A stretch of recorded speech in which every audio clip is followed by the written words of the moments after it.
Um,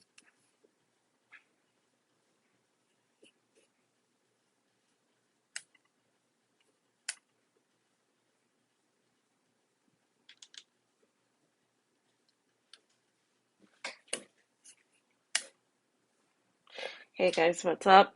I'm just sharing right now.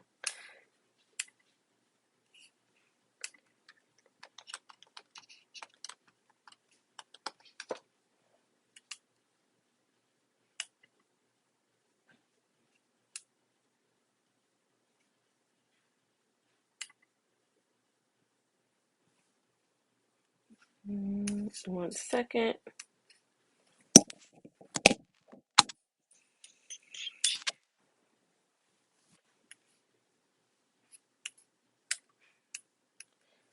What's up, everybody? Okay. All right. So guys, I wanted to do a quick little rant. It's already 8:22. I'm gonna be going on Misty's show. Talk about the smears that have been happening right now, on a lot of us, and it really irritates the hell out of me that a lot of us are getting, smeared. And I want to see the chat, but the chat is like not working, which is annoying. But yeah. So there's a reason why this is all happening, right? They're having these coordinated attacks. They're having these attacks specifically on the people who are the journalists, specifically the journalists, the media personalities, the commentators, that are anti-mandate. Now, and it's not just, the fact that they're anti-mandate, is that they've talked about vaccine injury. Of course, the CDC says the vaccines are safe and effective. That doesn't mean that people aren't getting injured in this whole process. And so it started with, just even questioning this narrative where, a few years ago progressives were against big pharma. They were attacking big pharma. Bernie Sanders was against the big pharma bro, a whole, like the whole thing, them having so much power. Of course, COVID comes around, and then we have this situation where all of a sudden all that goes out the window, and we're no longer allowed to question what is going on and question intelligently. Nobody's saying that you just go believing actual conspiracy theories about this whole thing. And obviously,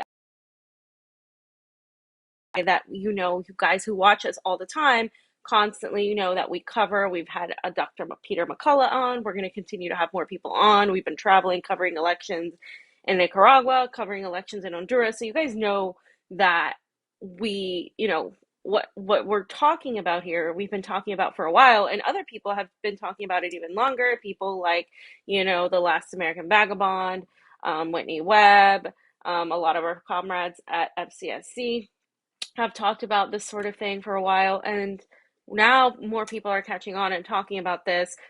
Bigger names like Jimmy Dore, like Max Blumenthal, have been talking about the mandate situation and what that does. And so, when we're talking about mandates, which we said would happen, we're talking about separating a group of people based on an experimental vaccine, as per stated by the NIH, that the vaccine is an experimental vaccine. We still don't know. We don't have the full information. They want to keep it held up for 75 years. Pfizer does. So there's this whole situation that's happening where those things are fact. You can't change those things. Those things are facts. What's happening is that people are taking things that are not fact, like that the vaccine, um, is it wanes over time, etc. And they're running with it, and they're creating an alternate reality where, they're talking about how it's like you can absolutely 100% be cured by it, which isn't necessarily the case, right? And of course, the CDC has stated that the vaccines are safe and effective, and I am saying this because YouTube, but if you watch our Rokfin only streams, you guys know exactly, how this whole thing has been constructed. Now, all of that, all of that can be argued, but what's happening is the smearing of people saying, "Hey, wait a minute, regardless of how you feel about the vaccine, putting people into camps is extremely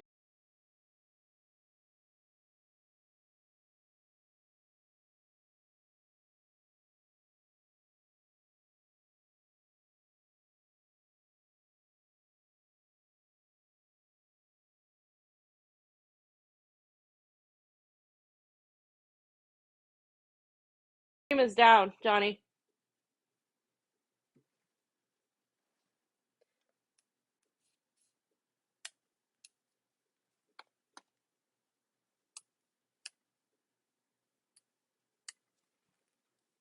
Give me a second, guys, because they're saying the stream is down. Okay.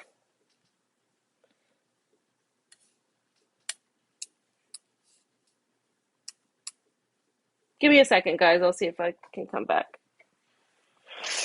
But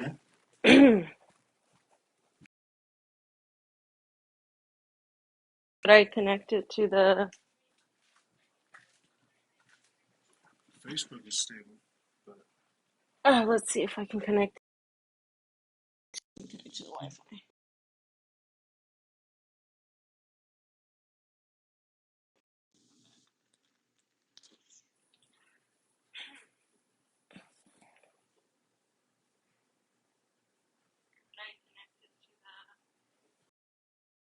Not this is why you should always go on the doesn't just works. Okay. Hey, we're doing it on low tech. Stream some more. Um, but again, I just want to reiterate the point that I was making that the vaccine debate, right? You don't even have to have that debate. That should be a personal choice for people. Um, you don't even have to discuss your personal feelings on that. My point is you can discuss the mandate situation. And I think as the left, for me as a leftist, I thought we were supposed to be against authoritarianism. I thought we were supposed to be against separating people into different categories based on one condition alone. And so people get mad when you compare it to concentration camps on the Holocaust, but the reality is we will get there at some point because you're asking people for their papers, you're asking people to do things that with their body that are not their choice. And so you have these same shit libs talking about Roe v. Wade and abortion and getting all up in arms. And as a woman, obviously, somebody that, I support, I'm pro choice, right? I'm pro choice. But for me, a lot of these people don't aren't consistent. They're not pro choice. They're pro like pro choice when it's convenient, right? When they're allowed to be pro choice, but like when you're talking about this whole narrative and how it's like this mass psychosis where people are unable to have their own mindset, where you have to follow this or you're not a leftist or you're not a communist or you're not a socialist. Where in reality, if we think about what happens when we have mandates, what happens when we have lockdowns, it destroys the working class. It destroys the most vulnerable people in the society. People that all these shit libs say they represent. People that all these people who like literally say that they care about kids in cages, that they care about minorities, that they care about the working class, yet they're incapable of having empathy for people who for whatever reason or another cannot or refuse to get the vaccine, to be vaccinated. And they speak of these people like they're lesser than, like they're dirty, like there's something wrong with them. And it's like once you allow that thought process to come into you, that is just a detriment to your humanity. We're losing our humanity and how we're viewing people and how we're like treating people simply over this one factor. And to me, it's just absolutely insane that I have to sit here and tell people that it's wrong, that they're okay with what's happening in Germany and Austria, in Australia, and that we should all be extremely vocal about this because if you think about it, everything depends on this sort of narrative control, because if we allow this to happen, if we allow ourselves to be controlled and censored and just completely manipulated, every other issue you're fighting for is is directly impacted. It's the same way I feel about free speech. This is intrinsically linked to free speech and Julian Assange, right? And then you have this left that literally spend all day of a woman who is a member of a right wing German party. Now, I don't know if you guys know, but the parties in Europe are completely different than the parties in the United States. Just like the parties in other countries, like in the Middle East, are different, in Latin America are different. There's no Americans have this very binary view of looking at things, like the left and the right. Democrat, Republican. That's not how the world works. The world is full of gray areas. The world is full of nuance, of complexity. You cannot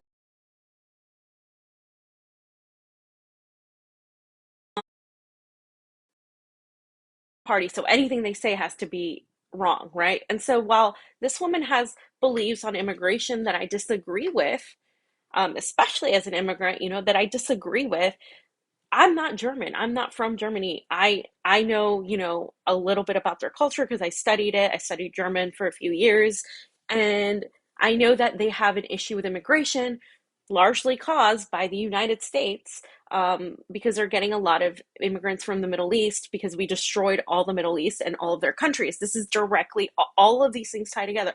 So because of U.S. imperialism, there's a lot of immigrants coming into the European areas, and a lot of people that are leftist parties in the European Union that are anti-immigrant. And they're anti-immigrant because they say that it ruins their economy. And because they're such small countries, they have an issue with that. They're also, this right-wing party is also anti being part of the European Union, which some people might say is a good thing. Some people might say it's a bad thing. It depends on globalization, and so on and so forth. And so when I share this tweet of this woman, right, I'm sharing the message. She's talking against lockdowns, against mandates. And she's talking about how in Germany, our grandparents didn't listen. They let things happen. They let these horrific things go by. So she's obviously not a Nazi, but you'd be surprised at the amount of people and the amount of hate I got for sharing this video. And by the way, I simply quoted the video. All I did was quote the video, her words, used her own words, and I quoted her own words. And oh my God, they're fixated on that. Like, oh, how you're platforming a Nazi. First of all, I'm not platforming her. I'm literally quoting what she said and sharing a video. You don't get to police my tweets. You don't get to be the Twitter police. You don't get to decide that everybody who is of a general population is suddenly a Nazi. These are the same people that think Proud Boys, who are like literally feds and dumbasses, are Nazis. Sorry, those aren't Nazis. Those aren't real Nazis. And when I say that, oh my gosh, I'm so offended. I got punched by a Nazi. No, you got punched by an idiot, like equivalent to a shitlib, like a Republican wannabe, like street fighter. Like that's not a Nazi. Real Nazis exist. They exist everywhere, but Operation Paperclip, guys, they ran into Latin America in many places, especially in Argentina, in parts of Chile. You will find these people. I'm Latin American. You will find people with like German names who speak fluent Spanish because they escaped into Latin America. That's why you saw the rise of this fascistic type of global Nazism in opposing the socialist countries in Latin America. The US has backed neo-Nazis in Ukraine. Okay? So they exist. There are Nazis in Spain, actually, jailing communists and persecuting them and going after them. Those people are fighting real Nazis. The Antifa crew and the vast majority of people who call themselves that, right, are fighting ideology. They're fighting a culture war. They're not fighting actual Nazis. The people fighting Nazis are fighting US imperialism. The people fighting Nazis are fighting the US State Department. The Nazis are in the Pentagon. In the warmongers, those are the fucking Nazis. You want to call a dumbass racist asshole a Nazi and be taken seriously? You want to call anybody that's a member of the Republican Party a Nazi and be taken seriously? Sorry, you're not taken seriously. I tweeted the other day that there is no left in America, that the vast majority of the left is a fucking joke, because they are. And it got me money.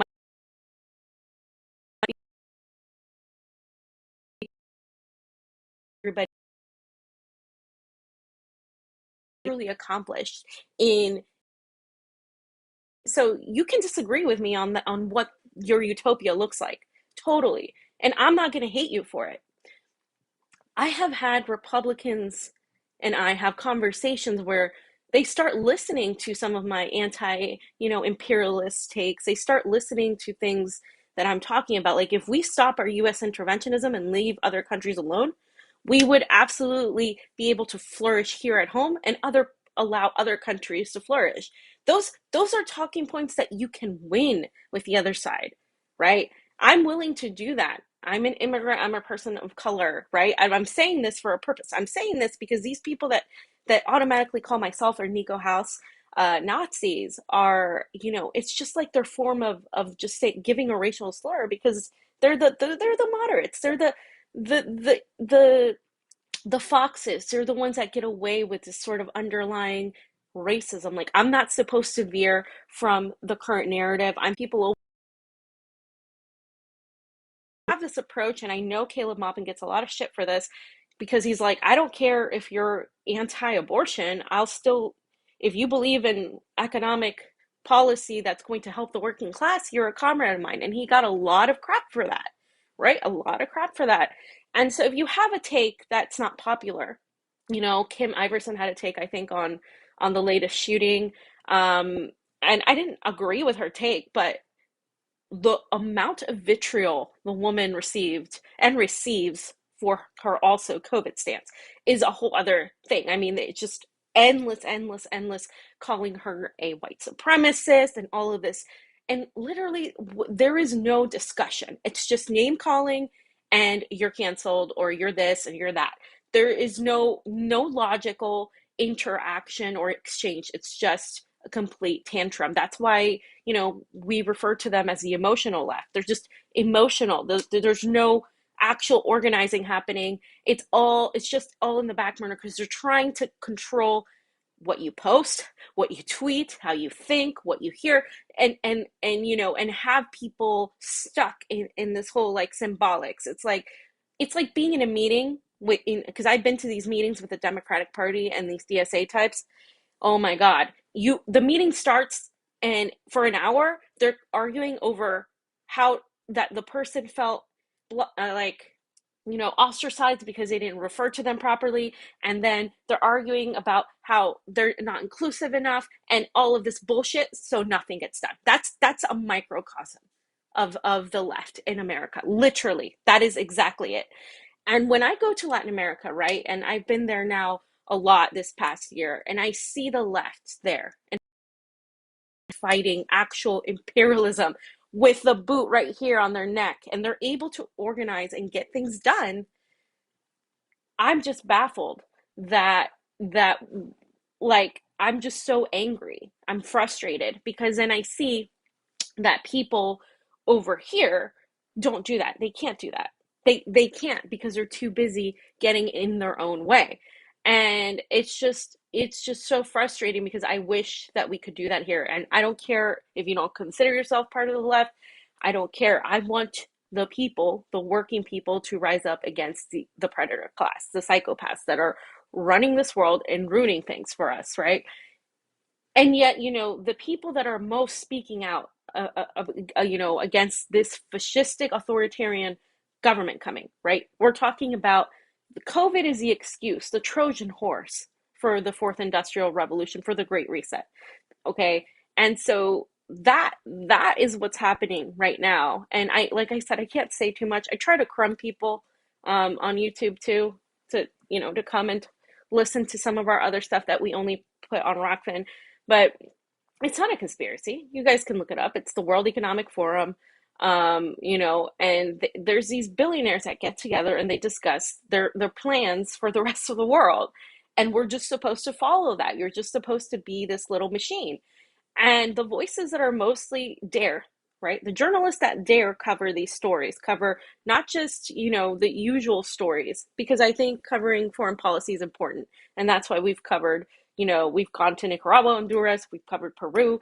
I mean, it's important. Foreign policy, the elections that happen there are extremely important because then we go and we coup other countries and the geopolitics matters because it affects everything else. But the journalists who are covering COVID mandates and the Great Reset are very few, very, very few. And all of those people are constantly getting smeared and attacked. And you have to understand that those are the people you need to be listening to the most, absolutely the most. And it's imperative that you do because we don't have a lot of time. Because what's happening, and I've mentioned this several shows, is there's let's look at it in communist terms. There's the stages of achieving communism, and there's the stages of imperialism, right? And imperialism is supposed to be the highest form of capitalism. What happens is that we have so much wealth in certain, in this country, in particular in America. There's wealth in Europe, but that wealth exists through the exploitation of resources from everybody else. You guys see what's happening in Africa and the Horn of Africa in particular. You guys are going to start seeing a lot more of that in Latin America through the continuation of extracting the resources like the Amazon, the lithium, the minerals. So these nations in the global south are extremely rich. They have extremely fertile land, right?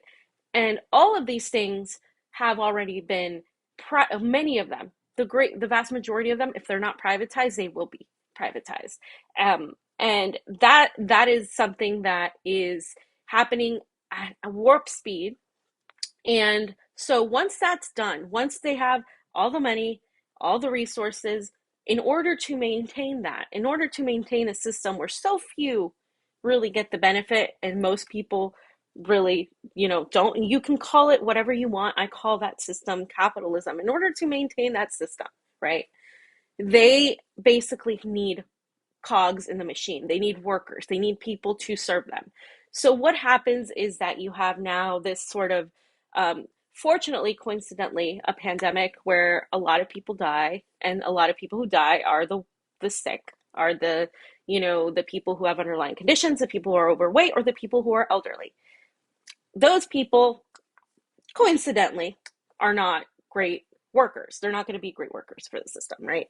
And so what they do is they're dollars. We just reported that the Pfizer and Moderna executive board members are making like $10 billion in shares. They made that much 1 week after the Omicron appeared. So we know they're making a lot of money, but it's more than money because now once you have all that money, you you need to maintain it and continue extracting these resources and continue building your wealth. So once that money is there, then how do you continue that? Because there's a limit, right? There's going to be a limit to how much you can exploit. So once you know you're going to reach that limit, what do you do? Well, you need to take care of the rest of the population. And how do you do that? Well, you have to take over people's the entire essence of the person. You have to control people.